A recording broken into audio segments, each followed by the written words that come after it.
ارشاد گرامی ہے وَذَرُوا ظَاهِرَ الْإِثْمِ وَبَاطِنَهُ، کہ تم ظاہری گناہوں کو بھی چھوڑ دو اور باطنی گناہوں کو بھی چھوڑ دو۔ اس آیت مقدسہ کے حصے میں اللہ تبارک و تعالی نے ہم لوگوں کو ظاہری اور باطنی دونوں گناہوں کو چھوڑنے کا حکم دیا۔ بعض اوقات بندہ ایسے گناہ کرتا ہے جن کا لوگوں کو پتہ ہوتا ہے اور لوگ جان لیتے ہیں کہ واقعی یہ گناہ کر رہا ہے۔ بعض اوقات بندہ گناہ کرتا ہے دوسروں کو پتہ تو نہیں چلتا لیکن اس کو خود کو پتہ ہوتا ہے میں گناہ کر رہا ہوں۔ اس کی وضاحت یوں سمجھیے کہ بندہ کبھی کبھار دھوکہ دیتا ہے، فراڈ کرتا ہے، لوگوں کے سامنے اپنے آپ کو نیکوکار ظاہر کرتا ہے لیکن پیٹھ پیچھے دھوکے دیتا ہے اور لوگوں کو نقصان پہنچاتا ہے۔ تو اس طرح لوگوں کے سامنے نیکوکار ظاہر ہونا، اپنے آپ کو نیکوکار ظاہر کرنا، پیٹھ پیچھے جا کے اس کو نقصان پہنچانا، یہ بھی ایک گناہ ہے۔ ہمارے آقا کریم صلی اللہ علیہ وسلم کے صحابہ سبحان اللہ نہ ظاہری طور پر کسی گناہ کی طرف توجہ کرتے اور نہ باطنی طور پہ۔ اگر بالفرض کوئی ایسا کام ہو جاتا جو گناہ نہ بھی ہوتا، اس کو گناہ سمجھ کر کتنا وہ گریہ و زاری کرتے، جنگلوں میں جا جا کے کتنی کتنی دیر تک وہ روتے رہتے تھے اور کھانا پینا ان کا بند ہو جاتا تھا۔ جیسا کہ بحر الدموع کتاب ہے حضرت علامہ ابن جوزی علیہ رحمت کی، اس میں حضرت علامہ ابن جوزی لکھتے ہیں ایک صحابی رسول تھے حضرت ثعلبہ بن عبد الرحمن رضی اللہ تعالی عنہ۔ ان کی ڈیوٹی آقا کریم صلی اللہ علیہ وسلم کے ہاں موزے پہنانے کی تھی۔ ایک دن آقا کریم صلی اللہ علیہ وسلم نے ان کو کسی کام کے سلسلے میں بھیجا، تو یہ حضرت ثعلبہ بن عبد الرحمن رضی اللہ تعالی عنہ چلتے چلتے راستے میں ایک گھر کے پاس سے گزرے۔ اچانک دروازہ جو کھلا تھا نظر اندر چلی گئی، یعنی اندر دروازے سے دیکھ لیا اور آگے ایک عورت بیٹھی ہوئی تھی، اس عورت پر بھی نظر پڑ گئی۔ اب یہ اچانک نظر کا پڑ جانا جان بوجھ کے نہیں، ویسے چلتے چلتے نظر پڑ جائے چاہے کسی عورت پر کسی کے گھر میں تو یہ معاف ہے۔ آقا کریم صلی اللہ علیہ وسلم نے خود فرمایا حضرت علی رضی اللہ تعالیٰ عنہ سے، اے علی، ایک نظر جو اچانک عورت پر پڑ جائے یہ معاف ہے، لیکن دوسری نظر جو ہے وہ زنا کے زمرے میں آئے گی۔ حضرت ثعلبہ بن عبد الرحمن رضی اللہ تعالی عنہ جو اچانک گھر کے اندر دیکھ چکے اور عورت پر اچانک نظر پڑی، فوری طور پہ اپنی نظر ہٹا بھی لی، لیکن آقا کریم صلی اللہ علیہ وسلم کا یہ فرمان یاد کیا۔ آقا کریم صلی اللہ علیہ وسلم نے فرمایا جو کسی کے گھر کی اجازت کے بغیر جو ہے وہ داخل ہو گیا تو یہ بھی کیا ہے، گناہ میں شامل ہے۔ تو اللہ تعالیٰ نے فرمایا ہے یا ایھا الذین آمنوا لا تدخلوا بیوتا غیر بیوتکم حتی تستأنسوا، کہ تم اے ایمان والو کسی کے گھر میں اجازت کے بغیر داخل نہ ہوا کرو۔ آقا کریم صلی اللہ علیہ وسلم نے فرمایا کسی کے گھر میں اجازت کے بغیر دیکھ لینا یہ بھی بغیر اجازت کے اندر داخل ہو جانا ہے۔ تو یہ سمجھ کر کہ آقا کریم صلی اللہ علیہ وسلم نے یہ جو فرمایا ہے کہ کسی کے گھر میں جھانکنا، کسی کے گھر میں دیکھ لینا، اس کی اجازت کے بغیر اس کے گھر کے اندر داخل ہو جانا ہے۔ اب اللہ نے فرمایا کسی کے گھر میں بغیر اجازت کے داخل نہیں ہونا، اور ساتھ آقا کریم صلی اللہ علیہ وسلم نے یہ بھی فرمایا ہے کہ عورت کو دیکھ لینا یہ بھی زنا کے زمرے میں آتا ہے۔ حالانکہ اب حضرت ثعلبہ بن عبد الرحمن رضی اللہ تعالی عنہ کا اچانک دیکھنا، اس گھر کے اندر یا عورت پر نظر پڑ جانا، یہ تو ویسے معافی تھی اور یہ کوئی گناہ نہیں تھا، لیکن حضرت ثعلبہ بن عبد الرحمن رضی اللہ تعالی عنہ نے اس کو کتنا بڑا گناہ سمجھا، کتنا بڑا جرم سمجھا۔ حضرت ثعلبہ بن عبد الرحمن رضی اللہ تعالی عنہ وہیں سے جنگل کا رخ کرتے ہیں، جنگل میں جا کے 40 دن تک روتے رہتے ہیں کہ مجھ سے ایسا گناہ ہو گیا، اور اس طرح میری نظر ایک گھر کے اندر گھر والے کی اجازت کے بغیر پڑ گئی اور ایک عورت پر میری نظر پڑ گئی، میں اب واپس آقا کریم صلی اللہ علیہ وسلم کی پاک بارگاہ میں جاؤں، کس منہ سے جاؤں گا؟ میں کیسے آقا کریم صلی اللہ علیہ وسلم کو منہ دکھاؤں گا؟ تو 40 دن وہ جنگل میں روتے رہے، لیکن ان کا رونا اللہ پاک کو اتنا پسند آیا، اللہ تبارک و تعالی نے جبریل کو بھیجا، فرمایا جاؤ ہمارے محبوب کی بارگاہ میں جا کے عرض کرو 40 دن سے ایک آپ کا غلام ہماری بارگاہ میں رو رہا ہے، تو اس کو اپنے پاس بلاؤ۔ آقا کریم صلی اللہ علیہ وسلم کو جب اللہ کی طرف سے پیغام پہنچا، آقا کریم صلی اللہ علیہ وسلم نے حضرت عمر رضی اللہ تعالیٰ عنہ اور ایک اور صحابی کو بھیجا ان کی تلاش کے لیے۔ تو حضرت عمر رضی اللہ تعالیٰ عنہ اور دوسرے صحابی تلاش کرتے کرتے جب پہنچے تو کیا دیکھتے ہیں؟ حضرت ثعلبہ بن عبد الرحمن رضی اللہ تعالیٰ عنہ اللہ تعالیٰ کی بارگاہ میں سر جھکائے ہوئے روئی جا رہے ہیں۔ تو حضرت عمر رضی اللہ تعالیٰ عنہ نے جا کے اپنے سینے سے لگایا، تو حضرت ثعلبہ بن عبد الرحمن دیکھ کے پہچان لیتے ہیں اور کہتے ہیں اے عمر، پہلے تو یہ بتاؤ آقا کریم صلی اللہ علیہ وسلم نے کوئی میرا ذکر خیر کیا تھا؟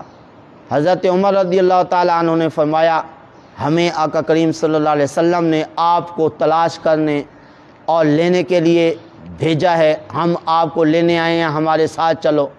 حضرت ثعلبہ بن عبد الرحمن رضی اللہ تعالیٰ عنہ نے آگے کیا فرمایا؟ عمر مجھے حضور کی بارگاہ میں اس وقت لے جانا جب حضور نماز میں مصروف ہوں۔ تو حضرت عمر رضی اللہ تعالیٰ عنہ نے فرمایا ٹھیک ہے، لے گئے۔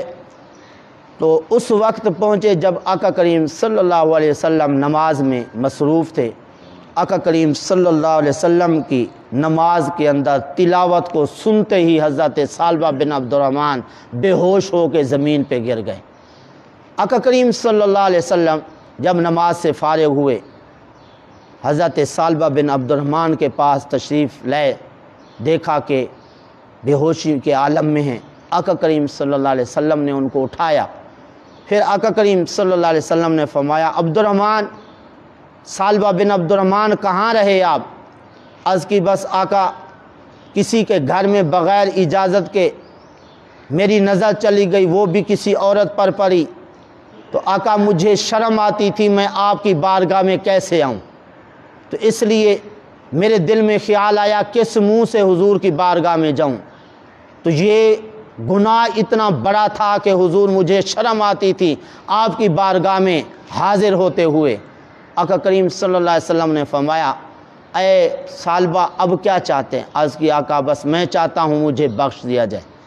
آقا کریم صلی اللہ علیہ وسلم نے فرمایا اچھا تم جب ادھر سے جاؤ گھر میں جا کے تم اس آیت کا ورد کرو ربنا آتنا فی الدنیا حسنۃ وفی الآخرۃ حسنۃ وقنا عذاب النار، کہ اے ہمارے پروردگار تو ہمیں دنیا میں بھی بھلائی عطا فرما، آخرت میں بھی بھلائی عطا فرما، دوزخ کے عذاب سے ہمیں بچا۔ اس آیت کا یہ مطلب ہے، اور یہی آیت آقا کریم صلی اللہ علیہ وسلم کی خاص دعا تھی۔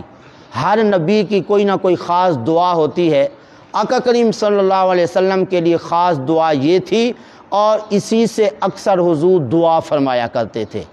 تو فرمایا اس کا جا کے تم ورد کرو، اللہ تعالیٰ معاف فرما دے گا۔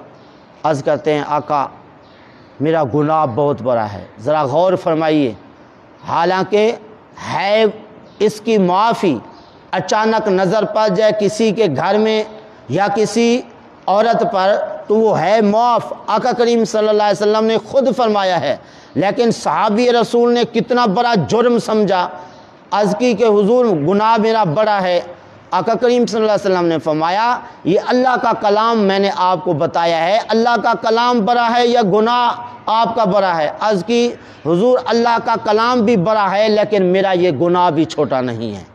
ذرا غور تو فرمائیے، ہم دن رات نہ جانے کیا کیا بد نظریاں کرتے ہیں، جی جان کے بھی دیکھ لیتے ہیں، جان کے کسی کے گھر میں نظر دوڑا لیتے ہیں، لیکن کبھی اس طرف ہمارا خیال نہیں گیا۔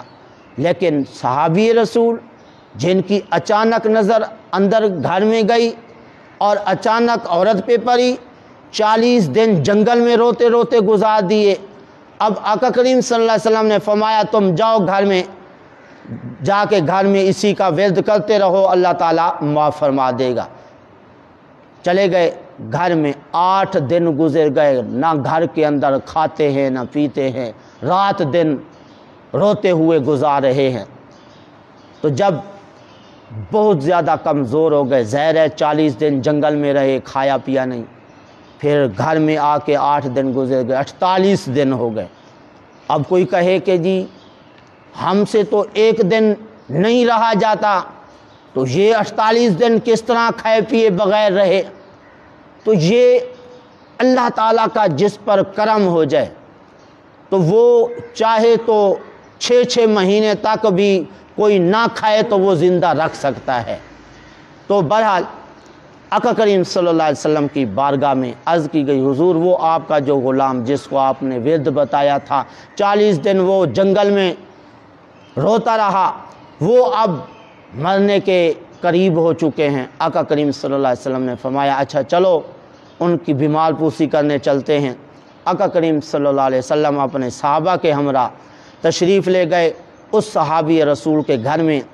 تو آپ سوئے ہوئے تھے، لیٹ رہے تھے۔ آقا کریم صلی اللہ علیہ وسلم نے جاتے ہی ان کا سر اٹھا کے اپنی گود میں رکھا، انہوں نے فوری طور پہ اپنا سر اٹھا لیا۔ آقا کریم صلی اللہ علیہ وسلم نے فرمایا اے سالبہ یہ کیا کر رہے ہو؟ ہماری گود میں تو لوگ اپنا سر رکھ لیں تو وہ خوش نصیبی سمجھتے ہیں، لیکن آپ نے ہماری گود سے، وہ بھی ہم نے خود آپ کا سر رکھا، آپ نے اٹھا لیا۔ عرض کی آقا آپ جانتے ہیں انہی آنکھوں نے ایک غیر عورت کو دیکھا، ایک غیر کے گھر میں بغیر اجازت کے دیکھا، تو اس طرح یہ جو گناہ کیا ان آنکھوں نے، اور ان آنکھوں کا تعلق اس سر سے ہے، یہ سر اس لائق کہاں کہ آپ کی اس پاک گود میں رہے۔ آقا کریم صلی اللہ علیہ وسلم نے فرمایا چلیں اے سالبہ کیا چاہتے ہیں؟ عرض کی آقا میں چاہتا ہوں مجھے بخش دیا جائے۔ اللہ تبارک و تعالی نے جبریل کو بھیجا، فرمایا جاؤ حضور کی بارگاہ میں، میرے محبوب کی بارگاہ میں جا کے عرض کرو آپ کا یہ غلام ریت کے ذروں کے برابر اور سمندر کی جھاگ کے برابر بھی گناہ لے کے آئے گا، میں رب اس کو بخش دوں گا۔ آقا کریم صلی اللہ علیہ وسلم نے یہ خوشخبری اس صحابی رسول کو سنائی، جیسے خوشخبری سنائی اور انہوں نے سنی، ان کے کانوں تک آواز پہنچی، ایک چیخ نکلی، روح پرواز کر گئی۔ پھر آقا کریم صلی اللہ علیہ وسلم ان کے جنازے کے ساتھ چل رہے تھے۔ آپ صلی اللہ علیہ وسلم اپنے پاؤں مبارک کی ایڑیاں اٹھا اٹھا کے چل رہے تھے۔ صحابہ نے عرض کیا آقا آپ خلاف معمول آج چل رہے ہیں، ایڑیاں اٹھا اٹھا کے وجہ؟ آقا کریم صلی اللہ علیہ وسلم نے فرمایا میرے صحابہ، میرے اس صحابی کے ساتھ، اس میت کے ساتھ فرشتے اتنی بڑی تعداد میں آئے ہوئے ہیں کہ میرے پورے پاؤں رکھنے کی جگہ نہیں ہے۔ تو اب ذرا غور فرمائیے، ظاہری گناہ کیا باطنی گناہ کیا، اس کا تو تصور جو ہے صحابہ کرام کے ہاں نہیں تھا۔ وہ تو گناہ نہیں بھی کرتے تھے، لیکن ایسا عمل جس کی معافی تھی اس کو اتنا بڑا جرم سمجھ کر 48 دن تک روتے رہتے تھے۔ لہٰذا آج ہمیں دیکھ لینا چاہیے ہمارا عمل کیا ہے، ہمارا کردار کیا ہے، ہم دن رات میں کیا کچھ کرتے ہیں۔ تو البتہ ہمارے لیے اس واقعہ کے اندر سبق ہے، عبرت ہے کہ اگر گناہ نہیں ہوتا وہ اتنا روتے ہیں کہ اگر گناہ بھی ہو جائے اس کے باوجود اس کو گناہ بھی نہ سمجھیں، اور اس طرح جو ہے لوگوں کو دھوکے دیتے پھریں اور اپنے آپ کو نیکوکار لوگوں کے سامنے ظاہر کریں، پیٹھ پیچھے جو ہے دھوکے دے کے نہ جانے کیا کیا لوگوں کو نقصان پہنچائیں۔ تو اس سے جو ہے ہمیں عبرت حاصل کرنی چاہیے۔ اگر ایسا نہیں کریں گے، لوگوں کو دھوکہ دینے سے نہیں بچیں گے، گناہوں سے نہیں بچیں گے، پھر کیا ہوگا؟ اللہ تبارک و تعالی نے فرمایا کہ جو کوئی عمل کرتا ہے اس کو جزا ملے گی، اچھا عمل کرتا ہے اس کو اچھی جزا ملے گی، کوئی برا عمل کرتا ہے اس کو بھی اس کی جزا ملے گی۔ تو اس لیے ہمیں اچھے عمل کر کے اور اس طرح جس طرح کے لوگوں کے سامنے نیکوکار ظاہر ہوتے ہیں، اسی طرح پیٹھ پیچھے بھی ہمیں نیکوکار بن کے رہنا چاہیے۔ جس طرح بہترین واقعہ جو آپ نے پہلے بھی کئی بار سماعت فرمایا کہ حضرت عمر رضی اللہ تعالیٰ عنہ رات کو گشت کر رہے تھے، کیونکہ آپ کا معمول تھا کہ آپ فرماتے تھے کہ یہ میری ذمہ داری ہے کہ اگر کتا بھی بھوکا پیاسا مر گیا قیامت کے دن عمر نے جواب دینا ہے۔ تو آپ پھر رہے تھے، ایک گھر کے دروازے پر پہنچے تو اندر سے ایک عورت اپنی بیٹی کو کہہ رہی تھی کہ دودھ کے اندر پانی ملا لیں۔ تو وہ آگے جواب دیتی ہے امی حضرت عمر نے اس سے منع کیا ہے۔ وہ آگے ماں کہنے لگی عمر دیکھ تو نہیں رہا؟ تو آگے بیٹی جواب دیتی ہے عمر تو نہیں دیکھ رہا، لیکن عمر کا خدا دیکھ رہا ہے، عمر کا خدا دیکھ رہا ہے۔ اس لیے اگر کوئی بندہ ہمیں گناہ کرتے ہوئے نہیں دیکھتا ہے لیکن ہمارا رب دیکھ رہا ہے، اس کے سامنے ہمیں ہر طرح کا جواب دینا ہے۔ تو اصل خوف اور ڈر اللہ تعالیٰ کا ہونا چاہیے۔ یہ بندوں کا ڈر جو ہے اس کا کوئی فائدہ ہی نہیں ہے۔ اصل اللہ تعالیٰ کا ڈر ہونا چاہیے کہ اللہ کا جب ڈر دل کے اندر ہوگا تو اس طرح گناہوں سے بھی بچ سکیں گے اور کئی نیکیاں جو ہے وہ ہم کر سکیں گے۔ دعا ہے اللہ تعالیٰ کی بارگاہ میں جو کچھ کہا صحیح عمل